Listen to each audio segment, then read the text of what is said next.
Jake and Justin in the morning. Hope everyone had a nice week. Our special guest this week is my friend since 6th grade, Jacob Friedman. Hey. So wait a second. So it's Jake and Jacob and Justin in the morning. Yeah, 3 J's. So that means he can swap out for. So the thing is, he could actually swap out for you, and it would still be Jake and Justin in the morning. Yes, it would. Yeah, watch out. All right. I like the subbing. Like the subbing? You get rid of me already? Or it could be Jake and Jake in the morning. Get rid of you, Jake and Jake. Instead of Mike and Mike, it's Jake and Jake. Ah, yeah, yes. exactly. Okay, so we got the magical question. Jacob, what did you have for Breck? All right, for Breck, I had cereal. What kind of cereal? I had Fruit Loops. All right, okay. So now, My man bust out the Fruit Loops. So Right. I think, Justin, it's time for you to have what I have for Breck. Well, let me do a bit of some backstory for the people who are just listening here. Wait, you just mute yourself a minute to get some feedback. All right. Anyway, how do I explain this? Jake has like 20 boxes of multigrain Cheerios in his closet. I've never heard of multigrain Cheerios before. I constantly ask him what they taste like. And I said last week, in case you guys watch, if you didn't, stop watching this and go back to episode 2, that maybe I'll try multigrain Cheerios. And for people who know me well, whenever I say maybe, it means I am. So today I am trying multigrain Cheerios live. So I am so excited. So Jake, I got a question for you. Do I have any kind of waiver that I have to fill out for these? Like, am I going to get some kind of intestinal? Are my intestines going to just absolutely explode? No, no, they are not. They're going to taste very good. I promise. Love that you're doing it in a. Here we go. It looks like a white blood cell, but more depressing. There we go. I'm not looking forward to this. I am.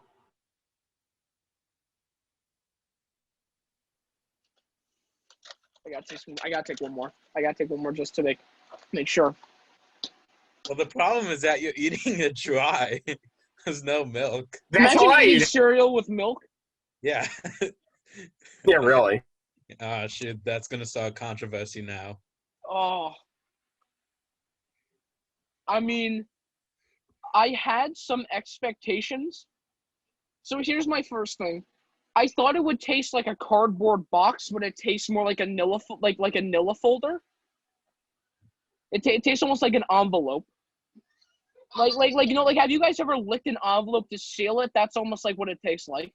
It tastes that bad? Well, no, it's not that it tastes that bad. It's just that I expected it to taste like a nice slice of Cheesecake Factory multigrain bread. And I was very disappointed. But I'm not. But now I can explain how you couldn't explain. But now I understand how you couldn't explain to me what these taste like. You know, I might as well just chug the rest of them.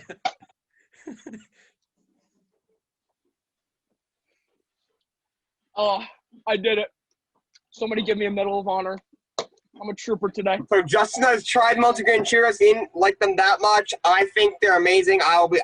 I'm sure I'll have them tomorrow morning. Well, the thing is, I never liked cereal. I was never a cereal fan. I loathe cereal, to be honest with you. Not a fan. Yeah, I think I should be the official spokesperson for multigrain Cheerios. I'd agree with that. Anyway, moving on.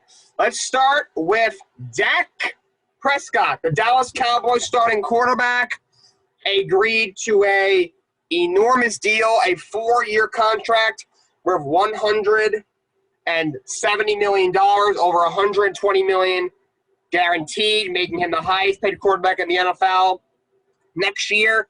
And on an annual per year basis, the only man that will make more per year is Patrick Mahomes.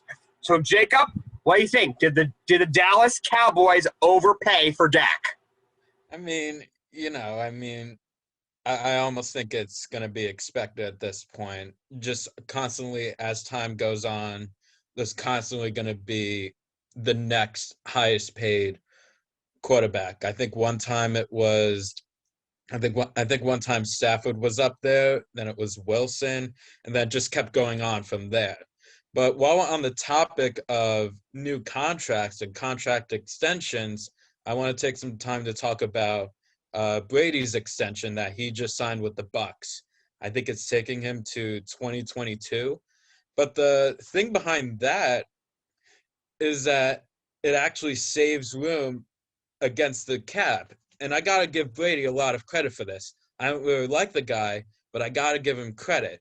He's thinking not in the best interest of himself, like not just, oh, I want to be the highest paid quarterback, because arguably he deserves it. But what he's doing is saving cap so that the organization can build around him, build a solid team. That's why they're able to get guys like AB, Gronk, Fournette, and, the list goes on from there. So, I got to give a lot of credit to Brady on that one. And with Dak, I mean, do I feel he deserves it? I don't know. I really wouldn't consider him like one of the top elite quarterbacks. He's really good, don't get me wrong, but,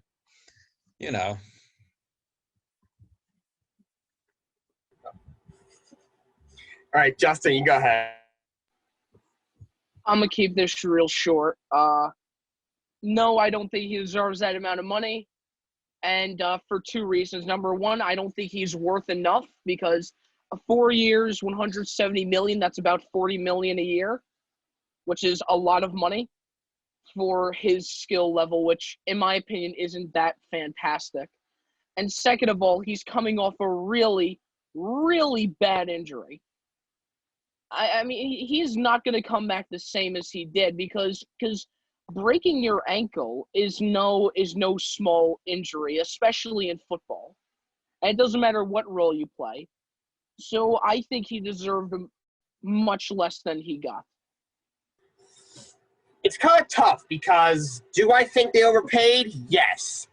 But quarterback is the most important position in all of sports. And, so it's going to come at a premium. It's going to cost them a lot of money. Personally, I wouldn't have given Dak more than $35 million. Do I think he deserved $40+ million a year? No. But it was either pay him or you lose him. And Dallas is already probably a team that right now is at best 8-8, 9-7. With Dak, without him, you saw what happened last year. They went 6-10. They couldn't win the worst division I've ever seen. And that being said, there's been a couple of quarterbacks in the last few years that have signed long-term extensions that haven't worked out. Jared Goff signed for 4 years, $134 million with $34 million Durant, after he had the 32 touchdown season. 2 years later, they realized he's an average quarterback, and they had to trade him. Didn't work out. Carson Wentz signed a huge extension after they thought, oh, this guy's going to be a superstar. He has one not-so-great year, and then had an absolutely terrible year last year. It wasn't all his fault, but he's definitely at fault somewhat. I mean, the guy led the league in interceptions in 12 games, and now they're paying him $34 million to play for another team. That didn't work out. And, I mean, Dak's got so many weapons, but the Cowboys need to build a defense. Their defense is awful, and now they really have no money to do it. You see, Tom Brady's entire career has taken less money and has allowed the Patriots to go out and get guys like Randy Moss and other guys like that, and able to build a team around them, which is why he's got not one, not two, not three, not four, not five, not six, but 7 rings. And he just did it again, and now the Bucs are going to have a much easier time re-signing guys like Larry Fournette and Shaq Barrett and Dom Kong Su. I mean, they already tagged Chris Godwin, and they already re-signed Levante David. So I think these quarterbacks need to realize, it's not all about you. If you take a little bit less money, you'll have a much better shot of, having a better legacy and winning Super Bowls instead of, taking every penny you can get and have a team can't put pieces around you and then you get exposed as, a middle-of-the-pack quarterback that's not worth $40 million a year. Anyway, moving on, let's talk about Blake Griffin to the Nets. Blake Griffin, former six-time All-Star, power forward with the Clippers, and most recently the Pistons, was bought out by the Pistons. And last week signed a one-year deal with the Brooklyn Nets. So, Jacob, what do you think about this? Does this put the Brooklyn Nets over the top? I mean, yeah, I think it definitely helps them a whole lot. They're what? Second, third in the East or something like that? And they already second. And they already have amazing pieces as is. Obviously, you have Kyrie, and KD, players like that. And, I think this could be what pushes them over. As a Knicks fan, I wish he would have got traded to the Knicks, but, can't have everything.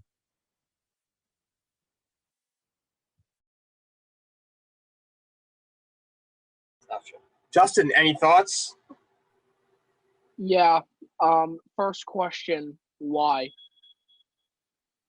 I can understand that maybe a few years ago or like a year ago when he was an all-star or when he was kind of in his prime, I can understand him being a minor a decent necessity to the team, but I don't see where he fits on the Nets at this point because you have Harden, you have Kevin Durant, you have Kyrie Irving, Blake Griffin can maybe just add to your front court a good amount, but I think they needed a big man more than they needed Blake Griffin.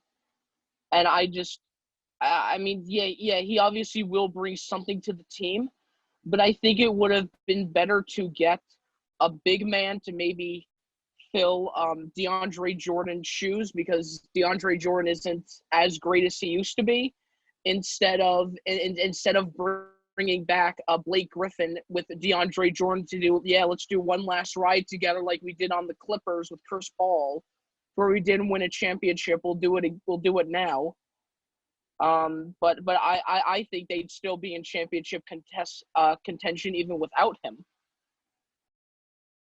Yeah, I think this makes them a lock to come out of the East. But as long as the Los Angeles Lakers have Anthony Davis paired with LeBron James, I'm not saying that the Lakers are going to win, but I do not think this makes them a lock to win the NBA championship.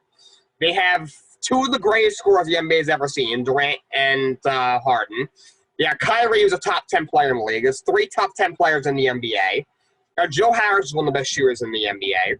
Now you got Blake Griffin, who's a guy who's a 6-time All-Star, a guy who, yes, he shot 36% from the field this year. He hasn't dunked in 2 years.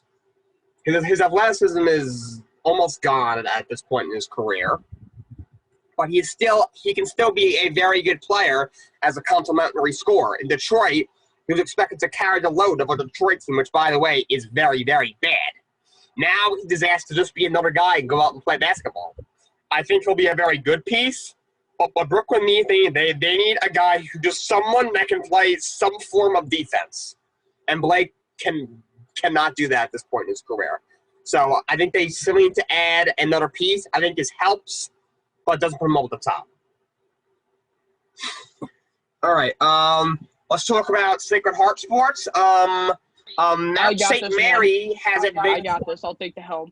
So just a quick background, real quick. Jake and I, we go to Sacred Heart University, which is in the Northeastern Conference in basketball. So I thought it would be best to talk about this a little bit. Mount St. Mary's, which was a 4 seed in the NEC, beat Bryant University, which is the number 2 seed, which is a minor upset, and you talk about seeding. But anyway, they're going into the field of 64. They're going into March Madness. Now you're probably wondering, how does this kind of tie in to college basketball? Well, it's because Duke and who is it, Kansas? Right? Isn't University of Kansas? They're not going in. They have COVID right now.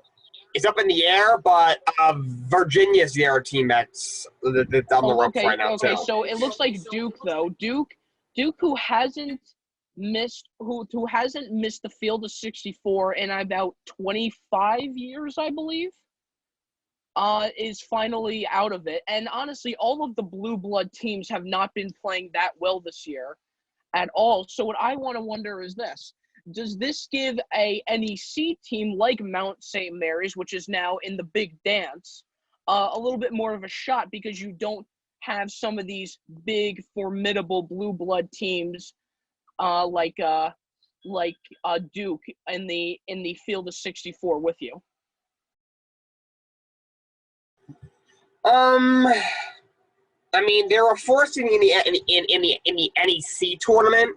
They're not going to be that high to see. I think it definitely makes it easier because Duke's not in it. UNC, if they lose to Florida State today, and they could have a tough time getting in. If Kansas is in it, they're probably a 4 or 5 seed at best. And now they might not be in it. That makes it interesting. You think about top teams. Think of Gonzaga, who's always up there, but they don't play in a great conference. They ever lost to Oklahoma State today. So, I'm a little worried about them. They're not normally in the tournament. Outside of that, they're, the teams that are usually up there, Duke, Kansas, North Carolina, aren't, they aren't as good this year, or some of them aren't even in the tournament. And from there, now you're searching for teams. You're looking at teams like Illinois and, Texas. So this year, the field's pretty much wide open. Any thoughts, Jacob? Not too much. All I know about UConn at this moment, they're making a push for the Big East. They just played in MSG, Madison Square Garden.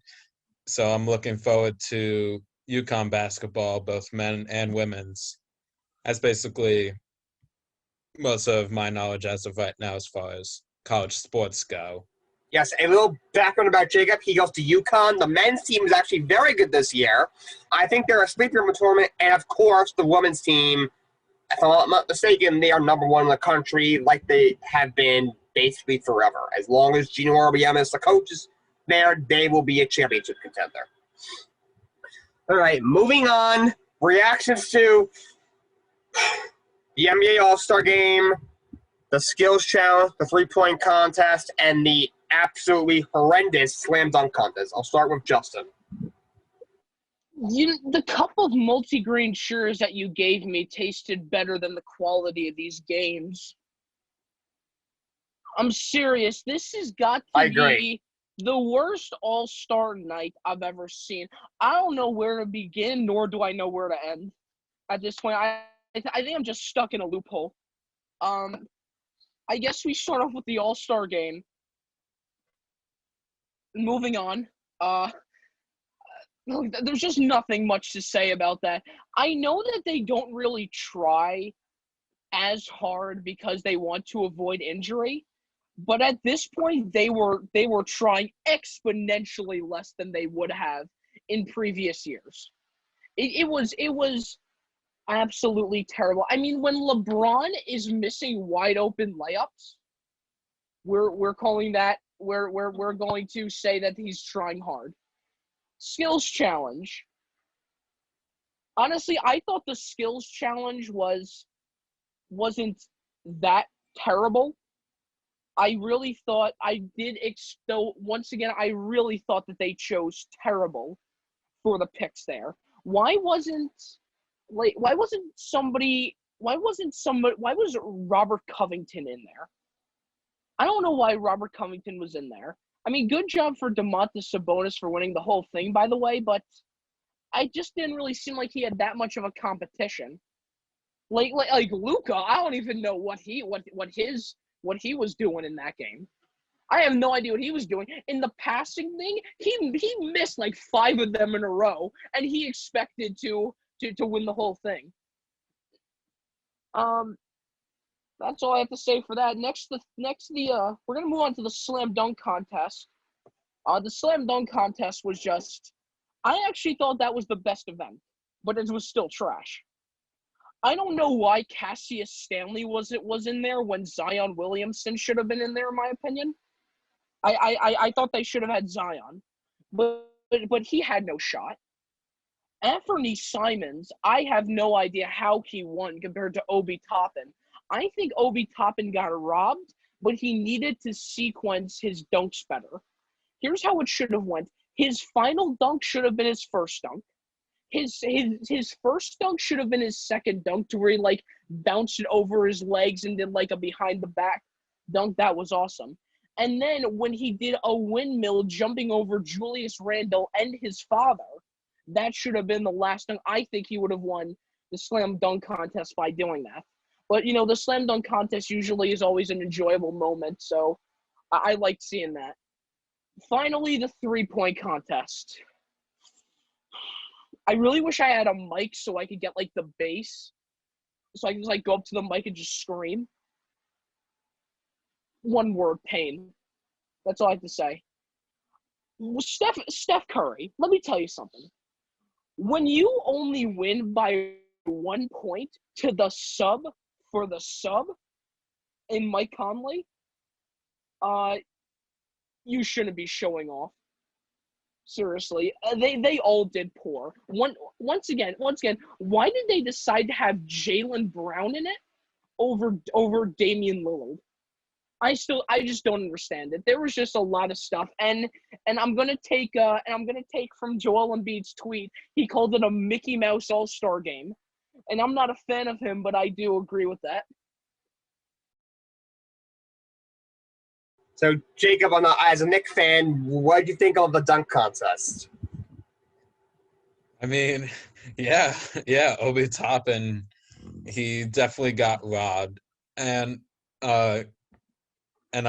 guilty confession, the only thing I watched of the All-Star weekend or whatever it is, was the dunk contest. I didn't even bother with anything else. And judging from what Justin said, probably for the better. Yeah, you didn't miss anything. All right, good to know.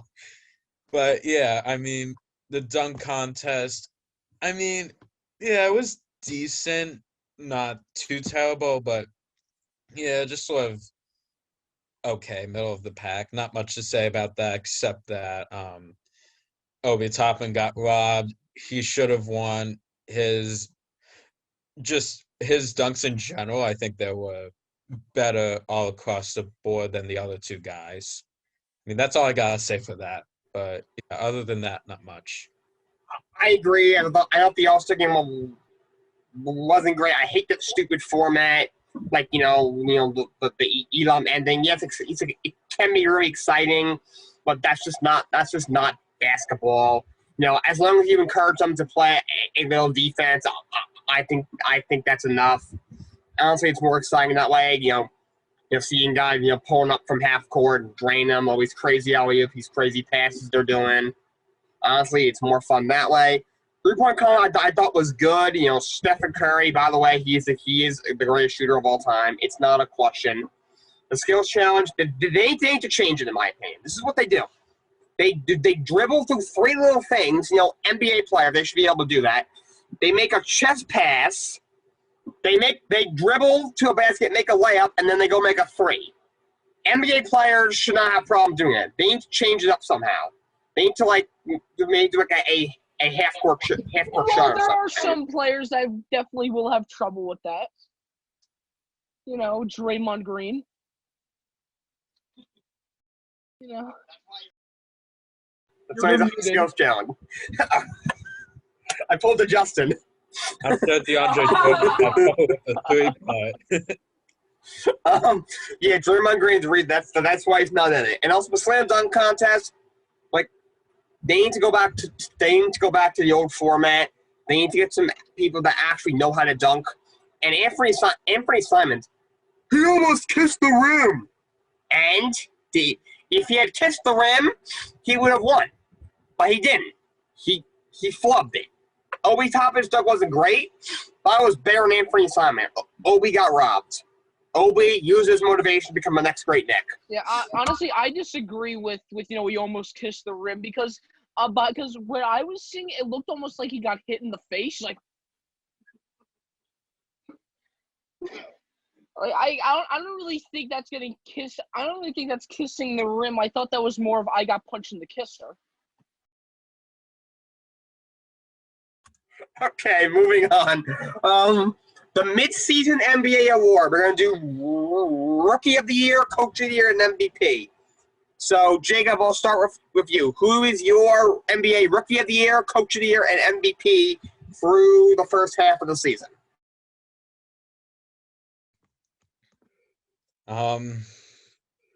If I'm being completely honest, I've been paying mostly attention to the Knicks. Can I pass this on to Justin? I feel he would be able to give better insight than. All right. Yeah, sorry about that. All right. Well, for Rookie of the Year, I'd probably think a few players. I'd definitely put maybe Tyrese Halliburton up there because I think he's been playing very well for his rookie season. I think you could maybe make an argument for Anthony Edwards. I mean, considering he's on the Timberwolves, it's a bit overshadowed because it is the Timberwolves, and he actually has been playing quite well. And I also think Obi Toppin's doing decent in his rookie season. I still think he has some improvement. He still has a long way to go to make his career much more prosperous, but I think he could be up there. For Coach of the Year, this one is a hard one. You could probably go 5 coaches deep on this one. But if I had to give my top 3, it would probably have to be Quinn Snyder from the Jazz because, I mean, why not? Because they're number 1 in the West. They're the number 1 team in the NBA. That really says a lot about the coaching as well as the players. Steve Nash on the Nets. Yeah, I mean, we don't even have to go through that. I mean, look at the talent on that team and look at how well he's coached that team to help them win. Because yes, players do have individual skill, but it's also that coaching, that strong coaching that gives a team an advantage. And for being a first-time coach, I think he's doing a phenomenal job. And finally, I think Tom Thibodeau could also be up for Coach of the Year because this is the New York Knicks with no big roster changes. And all you had was a coach that came in, showed some absolute fire, more than Dave Fizdale ever showed, and is proving to be an excellent coach for that team. So I think he's going to be on this team for a long time. And the fact that they're at this moment, maybe 5th or 6th in the East, when they've been on about a 20-year drought, to where they're going to have the chance to make the playoffs and really show their full potential, I think he should definitely be up for Coach of the Year. As for MVP, this is another one, but I'm going to have to bring it down to 3. Devin Booker from the Suns, because they're second in the West when they've been 8th, when they haven't made the playoffs at all for the past couple of years. And I think you could probably give it to Steph Curry, because he's just been breaking his back carrying for the Warriors. And then I also think that you could give it to James Harden. Now, I know that, like, of all the Nets players, you're thinking, it'd probably be Kevin Durant. But here's why.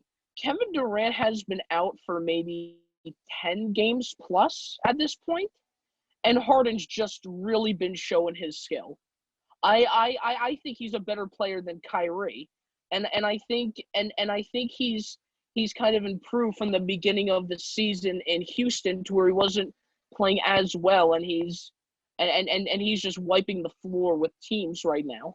He's averaging a couple of double-doubles, some triple-doubles as well, which is incredibly impressive. He has good passing, good shooting. So that's my Rookie of the Year, Coach of the Year, and MVP. For me, for Rookie of the Year, I'm not a fan, but I'm going to have to go with LaMelo Ball. LaMelo Ball he's averaging like 15 or 16 points a game. averaging a lot of assists. He's even rebounding. He's actually shot the ball very well. Clearly superior to his brother Lonzo. He's got the worst shooting form ever. I think he's a bust. I do not think LaMelo's a bust. I think he's the real deal. I would have him for Rookie of the Year. Anthony Edwards is definitely up there. He's probably the runner-up. And Tyrese Halliburton, you can make an argument if he was on a good team, he might be the favorite because he's on the Kings, and the Kings are terrible. But I think the Melo Bulls and the Hornets, they're not a great team. They're not a very good team either. They're not a very good market either. And I just think he's been the best rookie, and the Warriors and the Timberwolves might be kicking themselves for passing on him. For Coach of the Year, I agree with Justin. The three finalists definitely are Quinn Snyder of the Jazz, who has taken a team that was, maybe top 5 in the West, made them the best team in the league. Tom Thibodeau with the Knicks, and Steve Nash with the Nets. He's been able to make all those egos gel together and get along very well. My pick, I'm going to go with Tom Thibodeau. I love Quinn Snyder. He's a very underrated coach, one of the best coaches in the league. He's done a great job. That team has no weakness. But Tom Thibodeau took a Knicks team that I did not think was going to be that competitive this year. And they have a chance to be top 5 in the East. I know the East is very bad. They're only like 14 over 500. In the West, they would barely be in the playoffs. But still, they're a team that's going to, has an outside chance of winning a playoff series. A team that outside of Julius Randle has a bunch of rookies and role players and very inexperienced players, and they might have a shot to get to the second round of the playoffs. This is a team that has not played defense in 20 years, and now they're the second best defensive rating. He turned their defense completely around in half a season. They're holding teams to 100 points, 105 points or less, night in and night out. He's been incredible. And for my MVP, the three guys I'm looking at actually Nikola Jokic. I'm a Denver Nuggets. He's averaging 27 points. I think he's averaging 8 or 9 rebounds. He's averaging 7 or 8 assists. He's bringing it every night. 7-foot guy shooting the lights out. James Harden averaging 25 points, 11 assists, 8 rebounds, nearly a triple-double. He's been he's just been throwing into the situation in Brooklyn, and right away has taken over the point guard spot actually over Kyrie from the shooting guard, and he just lit the world on fire. As much as I'm not a fan, I gotta go with Joel Embiid. I don't like him at all, but the man is averaging 30 points a game and 11 rebounds and shooting over 40% from 3, and the man's 7 feet tall. But out of those 3, I'm actually gonna go with the Joker. I think he's been the best player this year. I think it's a bit of a sleeper pick, but I think right now he's averaging 27, 9, and 8 or something.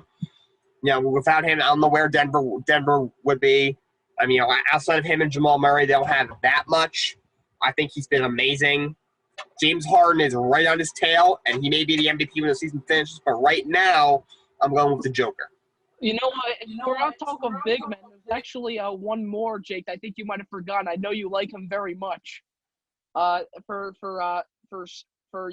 big players, because when you need a little size in the All-Star game, when you have Rudy Gobert on there, you decide big Sabonis. Listeners, those of you who don't know, Justin and I have been cracking up since the All-Star game when one LeBron James said, I need a little size in my second group. He's got 7'1" Gobert, and he goes with freaking 6'8" Sabonis. And he uses his entire mouth. Big Sabonis. Use his cheekbones, must have been saying, just stop. That was so funny. There are 4 muscles in the mouth, and you could see every one of them move. When he used that, he used his whole mouth to say it. It was hilarious. All right. Moving on to guess what time it is? You hate to see it. All right, here we go. Take it away. All right, first off, I guess. I'm gonna share my screen first, and Justin, you have one. Then we'll just swap. Okay. Let's go with. We'll do that next. Oh no. We'll do that. We'll do that next. Oh. So no one said the All-Star game was kind of underwhelming. Well, here are some video clips from the All-Star game. By the way, Jacob, this is what you missed. All right, let's see. Mickey Mouse All-Star, baby. Oh, jeez. Oh. Oh, you're missing alley-oop. Oh, Zion 6'8". This dunk ass off the backboard. LeBron's laughing. Chris Paul tries to pass through a guy's legs, hits the guy in the stomach. Stephen Curry, great pass. LeBron muffs it. They're laughing. They think it's funny. Jacob, on a scale of 1 to 10, how much do you hate to see it? Well, if what is it? 1, I don't hate to see it. 10, I hate to see it. Yeah. 100. Justin, what about you? You know what? I'd probably give it a 10. 10 out of 10. Because it's just. I mean, I think my favorite one is when when Steph Curry tries to do this dime to LeBron, and he just knocks it out of bounds. But Zion's was also funny. Literally, you got to make those. I know that you're trying to avoid injury, but a slam dunk is probably one of the only things where you could avoid injury the most. Just make it, guy. It's just jump up, you know. Yeah, you just gotta jump. You're 6'8". You do that. You did this all in Duke. Like you should know this by now. You know, get your hops going. Yeah, and it's like this is the All-Star game, the best of the best from East and the West, duking it out, and they just play like complete crap. It's so bad. Yeah. Well. Obviously, Jacob, if you want to watch the whole All-Star game, you could probably find it on YouTube somewhere. But I hope. But that was basically the entire All-Star game right there. Yeah, I think about like a 20-second video. Yeah, I think I've seen enough. All right, good. Yeah, I hate to say 10 out of 10. These are the best players in the world. Zion is like 6'8", 260. All he does is take mid-range shots and dunks. He's got a wide-open dunk, and he just bricks it. Chris Paul, this guy's been in the league like almost 20 years, tries to, pass through a guy's legs, and he just hits him in the stomach. After he missed a layup, which cost him in the skills challenge. Like, what are you guys doing? LeBron James, this is your captain, 4 points. He played like 18 minutes, 2 of 7. Are you kidding me? I think what is going on? I think the entire All-Star game, if the entire All-Star game is like this, and it's just an entire Come On Man episode. Jake, I know you've seen Come On Man, Jake. Yeah, I've seen Come On Man. It's for the NFL. Yeah. Jacob and I love Come On Man. This All-Star game is Come On Man for the NBA. Yeah. I've seen Come On Man before. That's funny. That's funny. But it's no better. But it's the inferiority. You hate to say it, by the way. So because a Come On Man is what you hate to see. It wishes it was. Yes, it is. Come On Man wishes it had Jake and Justin. It really does. All right, and I got one final one. I know 2 out of 3 people are going to love this. One person is not going to like it, and that one person will have to deal with me because he lives with me. So, Justin, how much do you hate to see this? I'm not surprised. I'll give it like a 4. I'm not surprised. I'm not surprised. We're the Devils. We're not. We take our W with we take our L with pride.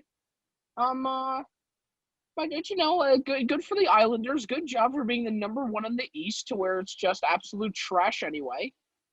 And we'll try again next year, maybe. Who knows? Yeah, I agree. Dallas got some young young players. Igor, whatever his last name is. I think he's a great player. Yeah, him. Jack Hughes, he's got all the talent in the world. They got the young defenseman, Will Butcher. I think he's very good. The goalie, Blackwood, is excellent.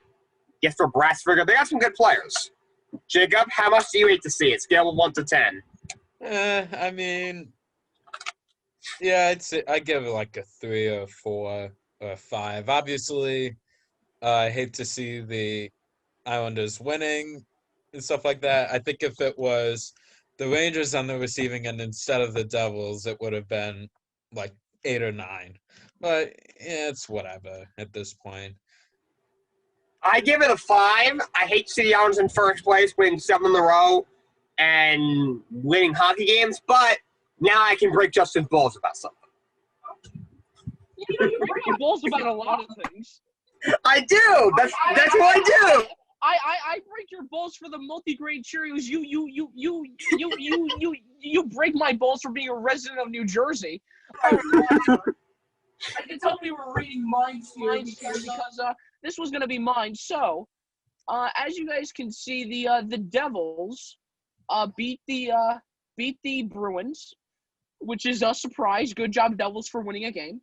However, this is mostly what I wanted to show to you Rangers fans over there. So, y'all are ripping on us. But here's the thing, we beat the Bruins. You Rangers got absolutely shellacked against the Bruins. At least we beat them. Even if it was 1-0, you guys lost to them 4-0. So tell me how much you hate to see that. I'll start off. I'm going to go with just about 2, because first of all, the Rangers beat the Bruins 6-2 a couple weeks ago. And second of all, the Rangers are so young. Panarin's out. And it's not a big deal. I'll take the loss. It's been a bit of a tough year, but that's what happens in your rebuild. Justin knows this. Devils have been rebuilding for about 20 years. Rangers have only been rebuilding for 3. It's all good. Jacob, what about you? Yeah, I'd give it a 1. I mean, the Bruins are a top team in the East, obviously, and the Breadman's back.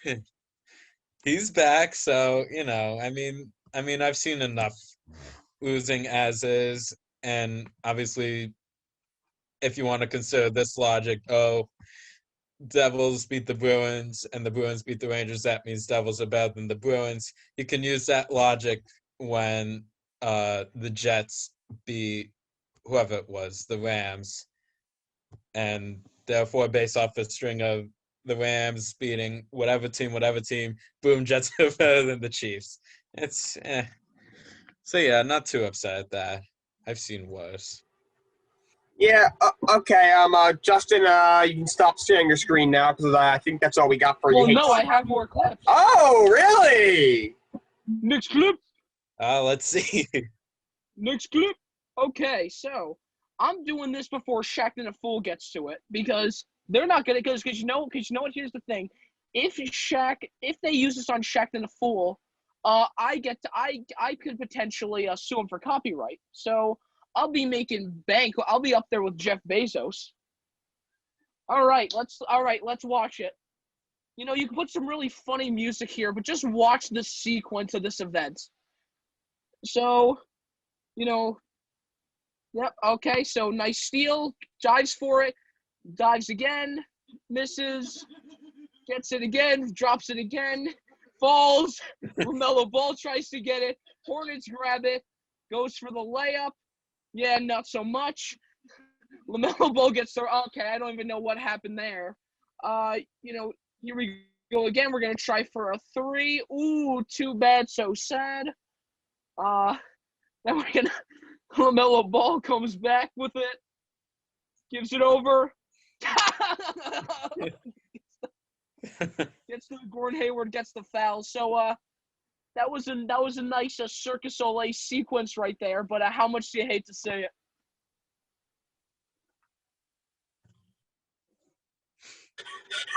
I'm sorry. That was so fun. I'm going to go up a 10. These are professional NBA teams. They can't even, hang on to the ball? Are you kidding me? And why are the Hornets playing the Pistons? Oh, that's a 10. That was great. Jacob, what about you? It's honestly, I mean, for me, that's a 2. Obviously, they're professional basketball players. That shouldn't be happening, but it's just so golden, and and it's more funny than upsetting. Honestly, that's comedy gold right there. And if you copyright Shaq and the Fool, can we each get a third of the copyright settlements? Absolutely. But you know Yes, what's sir. funnier, guys? When you speed ramp this to double speed, it looks really funny.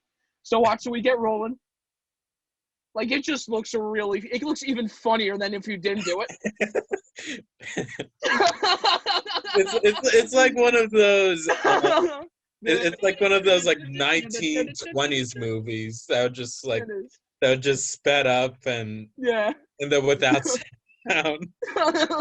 It's literally exactly that. I'm not joking. All right. Next clip.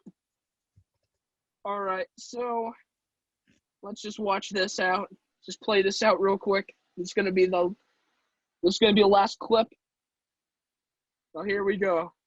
Trae Young does Trae Young things, goes up, gets the rebound. Kyle Lowry goes down. Clearly, he got hit in the eye. He's in some pain. He's trying to complain about it, but if we see the replay here, let's maybe 0.5 this, just then you guys could really see.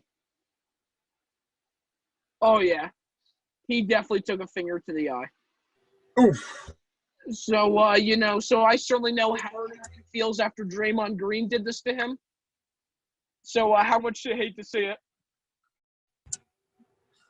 I'm gonna go with an 8. That hurts. The eyes are very, very sensitive. That hurts. And Trae Young, what are you arguing? You basically punched the guy in the eye. Like, he didn't even go over and try to help the guy up. Like, just what a heartless human being. 8 out of 10.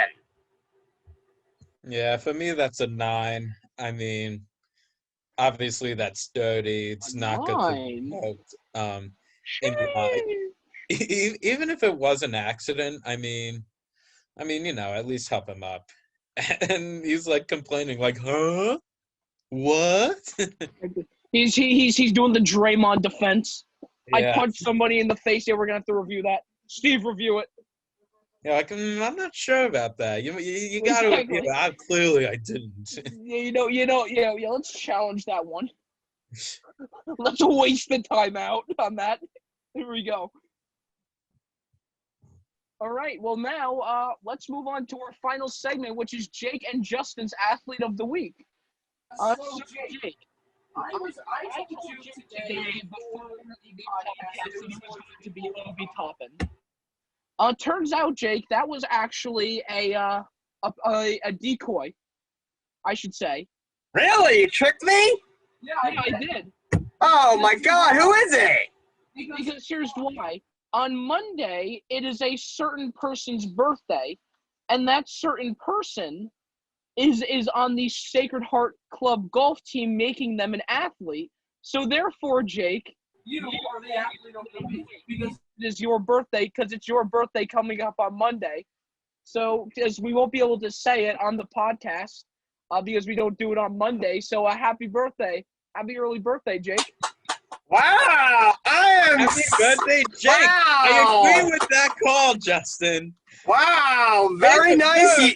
Very nice. Jake Cardinale. Thank you very much, everybody. Yes, I am turning 19 years old on Monday.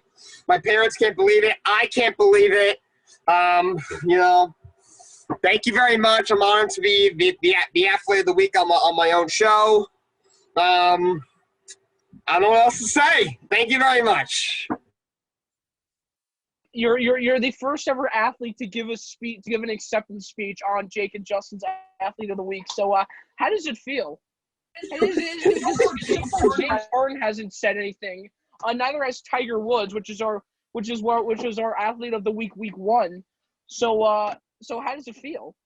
Yeah, I'll give Tiger Woods a pass because he was in the hospital like with his legs like kind of like in casts. But James Harden, like bro, like you got mentioned on a Jake and Justin in the morning show, like that's like the biggest honor of your career. Yeah, exactly. I mean, people have been knighted before.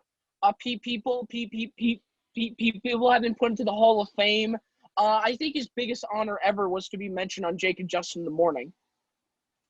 So now you just send something to me and be like, yo, thank you so much for making me Athlete of the Week. We should hang out sometime. I'll give you some courtside seats. And peace. I am very, very honored. I did not expect this. I told you earlier today, let's stick a phobby top, and you're like, all right, that's cool. Maybe in the back of my mind, I was thinking maybe he came up with something like right before he went in the shower, like 30 minutes before the podcast. I expect it to be me. No, You sure did. Yeah, I was like, wait a second. So, like, there's not really much we could have given for the Athlete of the Week. I was certainly not going to give it to Giannis. I was going to give it to Giannis for being the All-Star MVP. For what? For the Mickey Mouse All-Star game? I mentioned that. Yeah, exactly. To where every field goal of his was a dunk except for maybe one three-pointer. I wasn't going to give it to him, but I thought, since it's your birthday coming up, let's do you, but I wasn't going to tell you that. I was just going to say, let's do Obi Toppin. And then I'm going to surprise you. You were surprised, though. Yes, I was. Thank you very much. This is the best part we'll get in these times. All right, well, that's all we have for you. Thank you so much, Jacob, for coming on our show. Yeah, he was actually a replacement. Supposed to be someone else who you may or may not see next week or the week after. You'll have to watch the show. I called him up literally at 9:47 and said, "Can you make it?" He was like, "Sure." And that's how it happened. We like to keep it simple. Thank you so much, everyone, for watching. Everyone have a good morning, good afternoon, good night, depending on where you are watching this from, because obviously everyone watches our show all over the world because we're the greatest talk show ever.